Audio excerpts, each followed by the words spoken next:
विदेशी नागरिकों के अधीन ही काम करोगे, या हमारे आदिवासी जो देश के मालिक है उनके अधीन काम?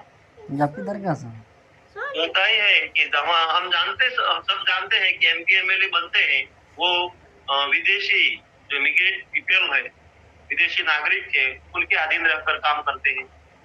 विदेशी नागरिक के अधीन पर काम करेंगे तो क्या वो हमारा भला चाहेंगे? क्या वो हमारा विकास करेंगे? तो आज हमारे एमपी एमएलए सब उसी के अधीन काम करते हैं और इसीलिए हमारा विकास नहीं हो रहा।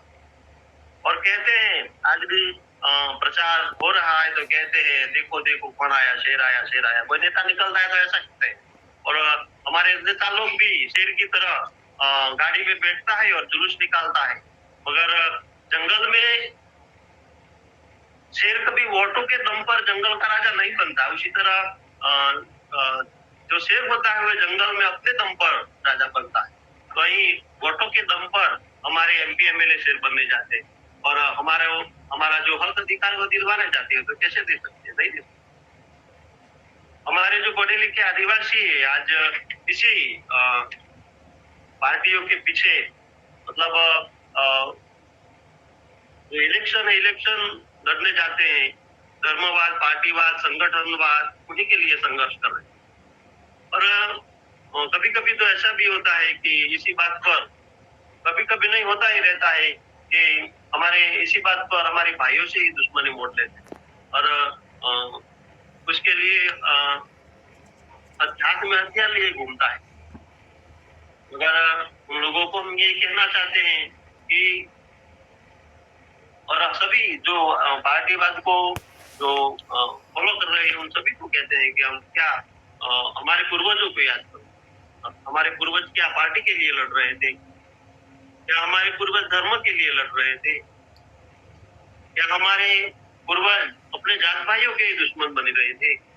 वैसा तो कभी नहीं किया। उन्हें तो हमारे जल जंगल जमीन के लिए पूरा शरीर का जो चित्रेहाल कर दिया, टुकड़े टुकड़े करवाए, और हमारी जमीन माटी बेटी जो भी है वो सुरक्षित किया और हमें दिया।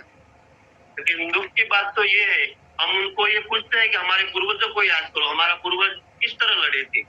पार्टीवाद, धर्मवाद, संगठनवाद के लिए नहीं लड़े थे, और आप संगठनवाद के लिए लड़े। तो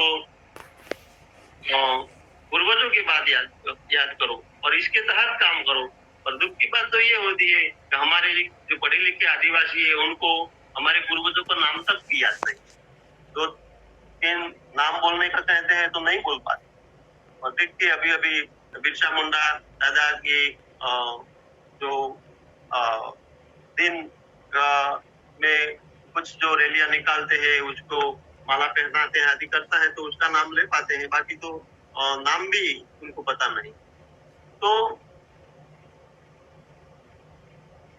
हम ये पढ़े लिखे लोग हैं और नहीं पढ़े लिखे लोग हैं, नेता बनने जाते हैं और जो भी नेता लोगों को फॉलो करने जाते हैं, इन सबको हम पूछना चाहते हैं कि आप खासकर तो पढ़े लिखे लोगों को ही मैं स्पष्ट करना चाहता हूँ कि उनको पूछते हैं कि आप पढ़े लिखे हो तो समाज को किस दिशा पर ले जाते हैं इसी धर्मवाद पार्टीवाद लड़ते हुए। सुप्रीम कोर्ट ने हमारे लिए बड़े बड़े जजमेंट दिए हैं। कहा है कि 5 जनवरी 2011 में कैलाश बना मान्य महाराष्ट्र सुप्रीम कोर्ट में जजमेंट दिया है कि हम देश के मालिक हैं। देश के असली मालिक 8% आदिवासी है, बाकी 92% लोग आक्रमणकारी की संतान है।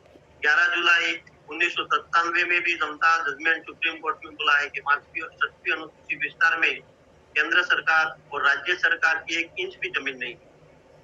इस तरह 21 नवंबर 2003 में अमरेंद्र प्रताप सिंह बनाम तेज बहादुर प्रजापति सुप्रीम कोर्ट में भी कहा है कि आदिवासियों की जमीन गैर आदिवासियों के लिए हस्तांतरित हो ही नहीं सकती। और इसमें ही कहा है कि कोई नेता हो या कोई भी हो, आदिवासी क्षेत्र में जाता है तो एक व्यक्ति के समान ही। फिर भी केंद्र सरकार और राज्य सरकार जो है वो हमारे जल जंगल जमीन अधिग्रहण कर रही है। तो कैसे अधिग्रहण कर रही है?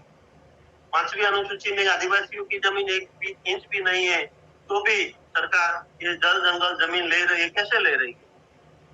आदिवासियों अ, आदिवासी के क्षेत्रों में गैर आदिवासियों को बसाया जा रहा है। कैसे बसाया जा रहा है?